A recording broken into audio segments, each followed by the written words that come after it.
a educação física e a interdisciplinaridade. Olá!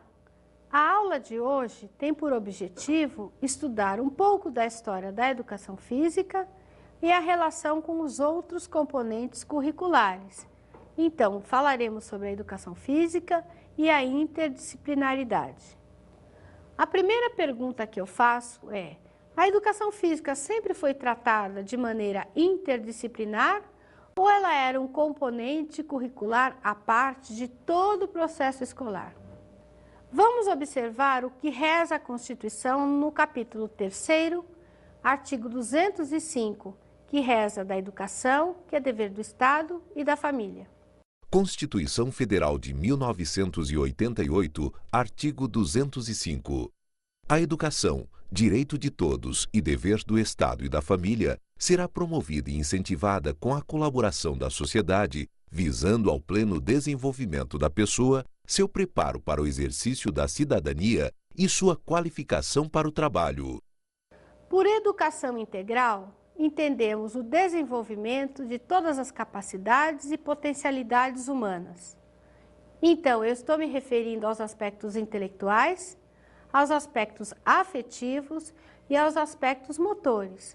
Por educação integral, eu entendo, então, as experiências vivenciadas pelas crianças em toda a escolarização.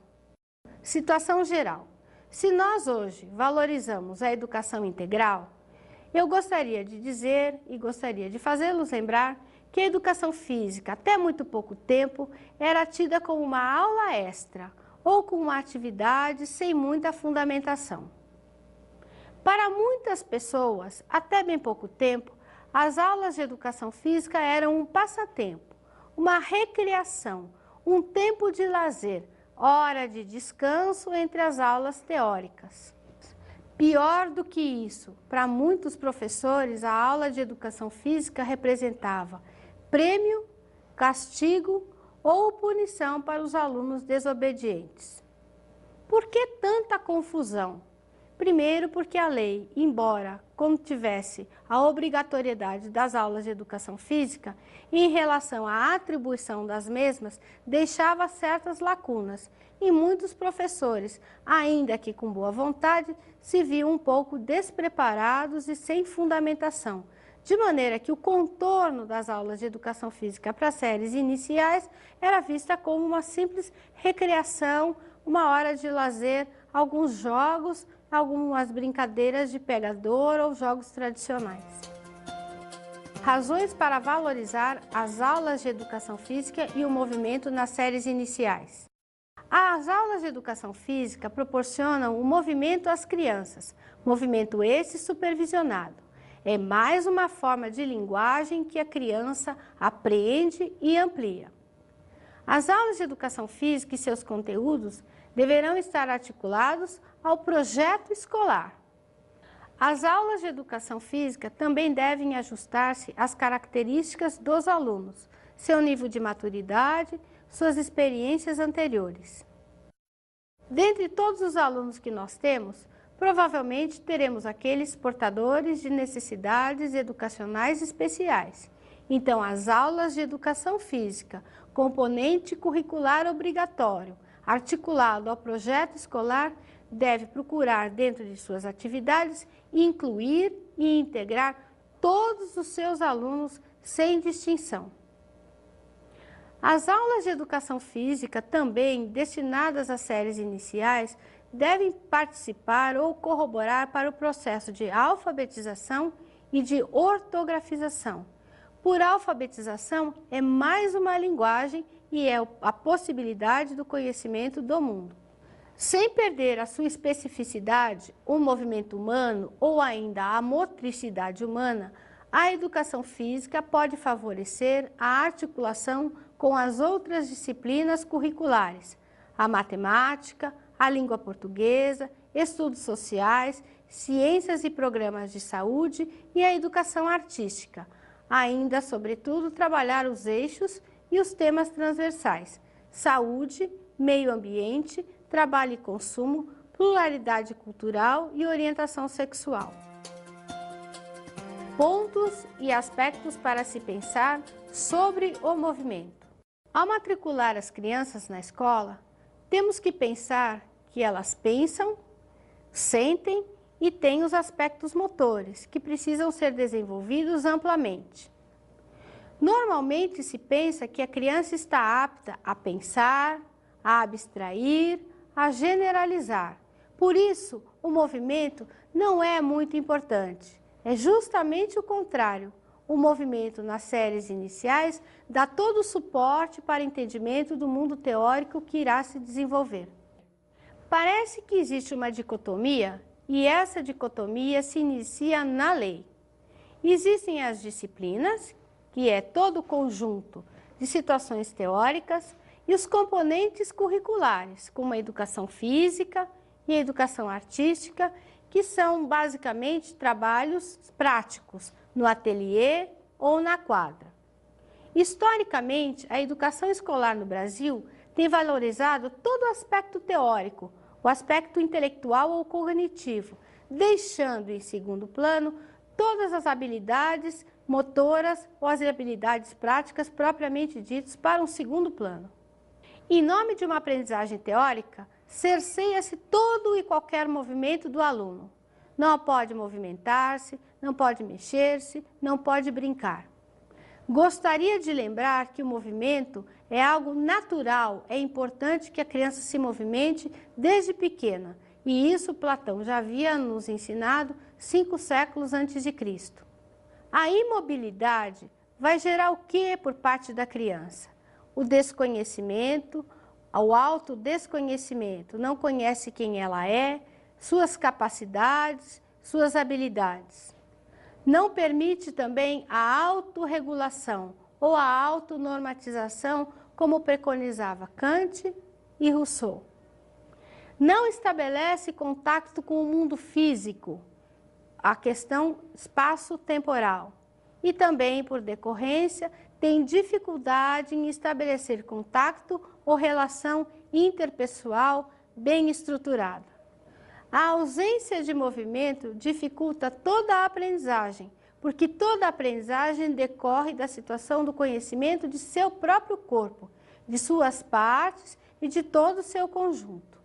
A natureza do pensamento da criança se baseia no mundo concreto, nas experiências vividas. O movimento nos anos iniciais. Formação dos conceitos. Nós nos movimentamos desde que nascemos. Entretanto, o movimento, a motricidade humana, assume características diferentes à medida que crescemos e que nos desenvolvemos.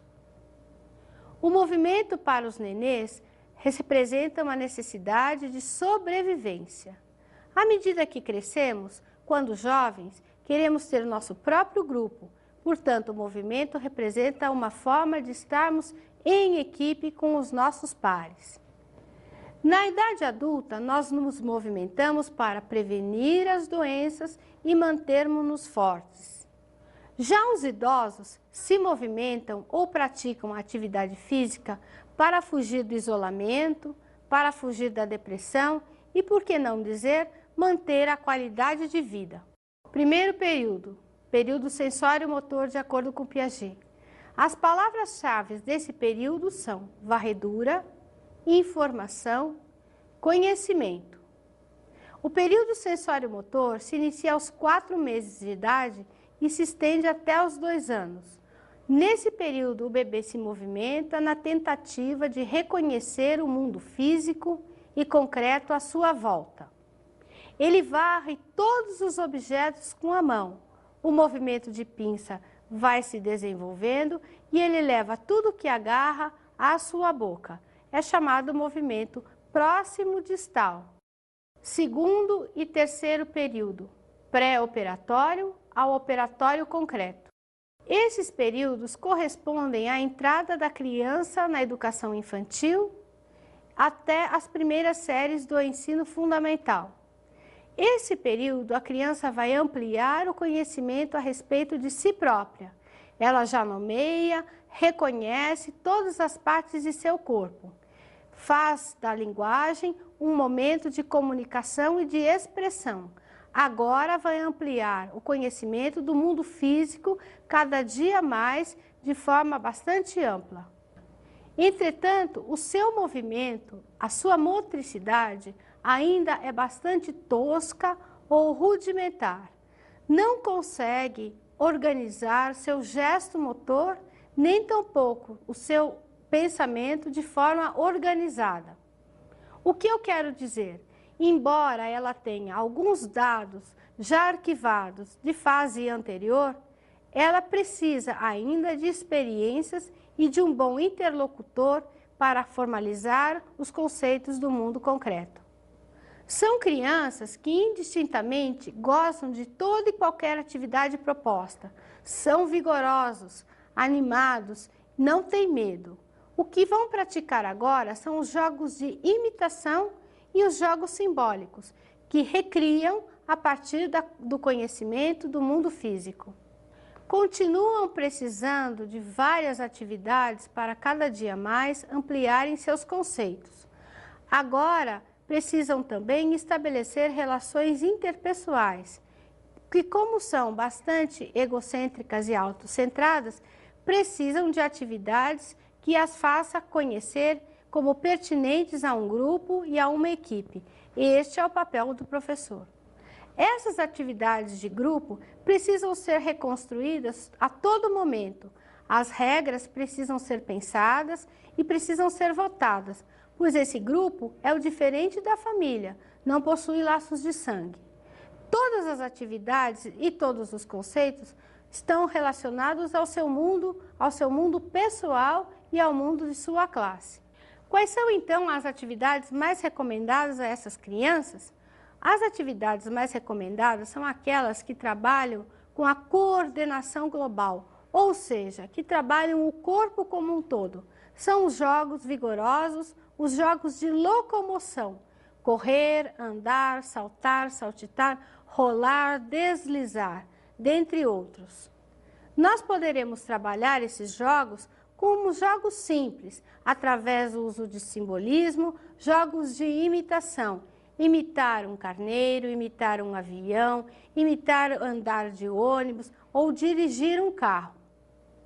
Esses jogos permitem que a criança conheça seu corpo e suas possibilidades, ao mesmo tempo que conhece pelo deslocamento o tamanho da quadra, o posicionamento, a direção e o sentido. Na tentativa de articular o fazer e o compreender, as atividades de locomoção, junto com as de manipulação, vão também fazê-la entender sobre o mundo físico ao seu redor.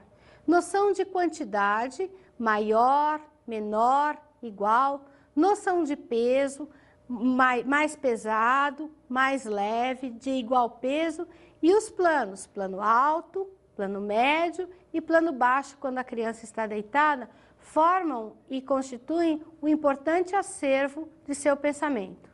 Portanto, as experiências que a família lhes proporciona, somada às experiências tidas na escola, aumentam em muito todo o seu conhecimento, construindo cada dia mais formas mais elaboradas de pensamento e de percepção. As atividades de faz de conta, pouco a pouco, vão sendo abandonadas em nome do jogo de construção de regras, encaminhando-se para o jogo de regras.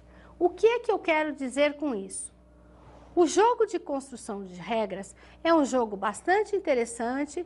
Nele, todos os participantes constroem, dão opinião e, de certa maneira, organizam o jogo mediados pelo professor. O aluno já está passando do operatório concreto para o período formal, também chamado hipotético dedutivo. Este tipo de pensamento pode favorecer a abstração e a generalização das ideias. O jogo que deve ser praticado agora é o jogo de regras, no qual as regras vêm prontas, trazidas pelo professor. Esse jogo de regras é um preâmbulo, um pré-desportivo que vai encaminhar o aluno à compreensão do esporte propriamente dito. Nele, o aluno precisa entender que faz parte de um grupo, precisa entender seu papel, o papel do grupo, o senso de hierarquia, a ideia de justiça, por exemplo. Todos esses são componentes abstratos do pensamento infantil. Do jogo de regras ao esporte. O jogo de regras, por assim dizer, é o preâmbulo dos esportes. Ele é para todos. O esporte necessita de horas de treinamento. O indivíduo que pratica esporte precisa ter capacidades físicas e desenvolver permanentemente as habilidades motoras. Portanto, não é para todos, é para poucos, aqueles que querem treinar, automatizar e se submeter a horas e horas de intenso esforço.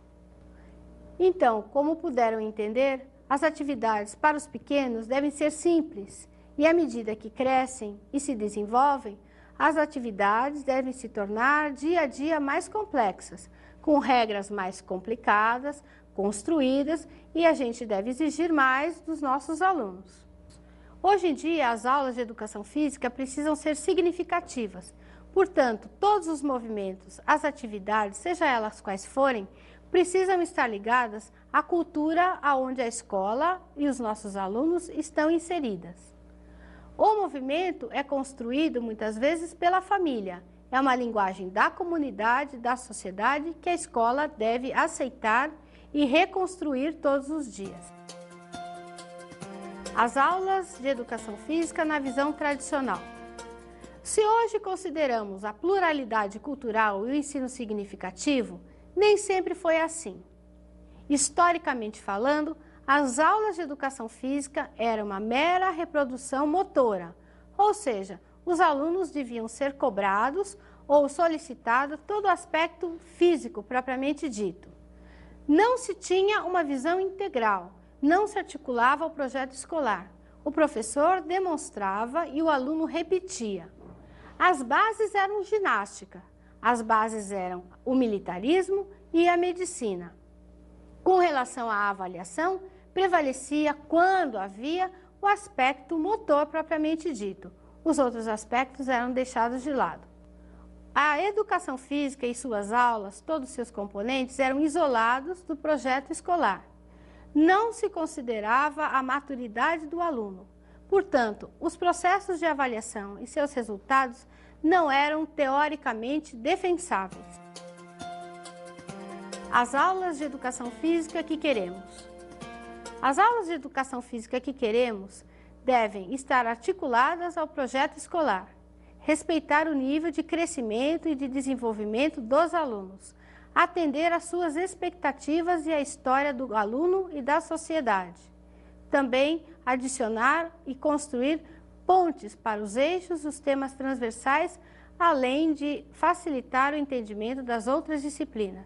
Portanto, as aulas de educação física devem ser teórico-práticas, favorecer a construção da imagem corporal positiva do aluno, favorecer o entendimento da noção espaço-temporal, favorecer a transferência dos conceitos do corpo vivido para os processos de ortografização e de alfabetização. Da mesma maneira, facilitar o desenvolvimento das capacidades físicas e das habilidades motoras. Na visão interdisciplinar, as aulas de educação física, além dos conteúdos meramente motores, devem considerar os temas ou eixos transversais: a ética, meio ambiente, pluralidade cultural, saúde, orientação sexual, trabalho e consumo, tudo graduado de acordo com o nível de entendimento e a maturidade de seus alunos, professor. As aulas de educação física e as outras disciplinas. As aulas de educação física, as de educação artística e as de língua portuguesa representam formas diferentes de linguagem. As aulas de educação física favorecem o processo de ortografização que está relacionado à língua portuguesa. Quem conhece, reconhece a dominância lateral, sabe escrever as letras e reconhece o posicionamento dos números, por exemplo. A educação física, trabalhando a coordenação global e a coordenação fina, favorece o processo de escrita, o processo de leitura e a elaboração e a montagem das contas propriamente ditas. Com relação às aulas de educação física e os conteúdos de matemática, nós temos a aritmética e a geometria. A aritmética nos favorece a construção da noção de quantidade e a geometria ao desenho e às formas, e juntas favorecem a construção da noção de tamanho, que em educação física está relacionada à noção espaço e tempo. Em relação à articulação entre as aulas ou conteúdo da educação física, ciências e programas de saúde, nós temos basicamente a questão corporal, a higiene e o asseio corporal. Por saúde entende-se o bem-estar físico, psíquico, cuidar e assear o nosso corpo, manter-nos tranquilos, prevenir as doenças e sempre estar em constante atividade física para que evitemos a bulimia, a anorexia e a obesidade, problemas da juventude atual. Em relação aos conteúdos das aulas de educação física e as aulas de estudos sociais, é interessante a gente discutir assuntos como ética, cidadania, juízo moral, democracia, estar em grupo e aceitar as regras que o grupo nos estabelece.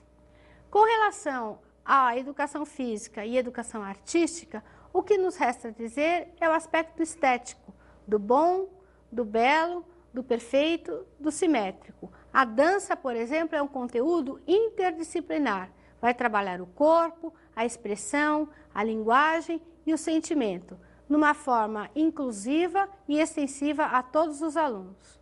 Agora vamos ouvir um depoimento de um professor que trabalha com educação física no ensino fundamental. A educação física, hoje, a gente sabe que o desenvolvimento motor interfere diretamente na aprendizagem, porque a aprendizagem passa pelo movimento. Então, todo movimento vai interferir na aprendizagem. É uma nova possibilidade, é uma nova ligação neural que o aluno pode fazer e por ali vão passar novas informações. Basicamente, seria assim, né? Além do que nós discutimos toda a questão histórica, toda a questão cultural, nós trabalhamos dentro do esporte como um todo, dentro da atividade física como um todo. Dessa forma o aluno acaba utilizando seus conhecimentos das outras disciplinas. Toda a questão do movimento, a questão do trabalho em grupo, a questão gregária do ser humano está envolvida na atividade física. Até por uma questão lúdica, nas atividades que nós fazemos, eles passam a construir o seu próprio espaço, suas próprias regras e com isso passam a melhorar a sua convivência social, a sua relação interpessoal através desse. Ou seja, eles trabalham também a questão da inteligência emocional de uma maneira muito forte, através dessa afetividade, né? Eu acredito que nos primeiros anos da escolarização, além de toda essa questão da afetividade que nós conversamos agora, que ela vai interferir diretamente, a questão da psicomotricidade é muito importante, porque a criança está formando o seu acervo motor. O indivíduo formando um acervo motor, quanto mais rico for, maior a possibilidade de ele combinar esses movimentos depois, para que possa atingir movimentos mais complexos e, principalmente, para que ele possa utilizar esses movimentos de um para outro momento, ou seja, ele vai ter um acervo maior para poder enfrentar qualquer situação. Então é um trabalho onde você pode fazer desde uma avaliação de todos esses aspectos, até realmente de um treinamento de todos esses aspectos a partir dessa brincadeira. E eles se sentem felizes, eles brincam, eles cantam, eles não encaram isso como uma aula, mas na verdade eles estão aprendendo.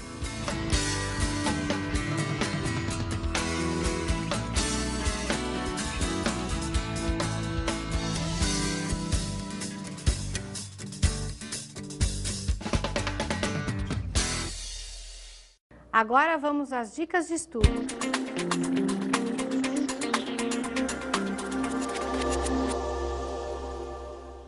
Entre a educação física na escola e a educação física da escola. Francisco Eduardo Caparrós, editora Autores Associados. Este livro recomenda a nova educação física. Estabelece algumas pontes e relações para que você, professor, consiga refletir sobre a importância das aulas de educação física no ensino fundamental. Ensino, as abordagens do processo. Maria das Graças Mizukami, editora EPU. Este livro é fundamental, professor, para que você conheça e reflita sobre os diferentes modelos ou abordagens em educação formal, podendo ser aplicada à área de educação física. Bons estudos!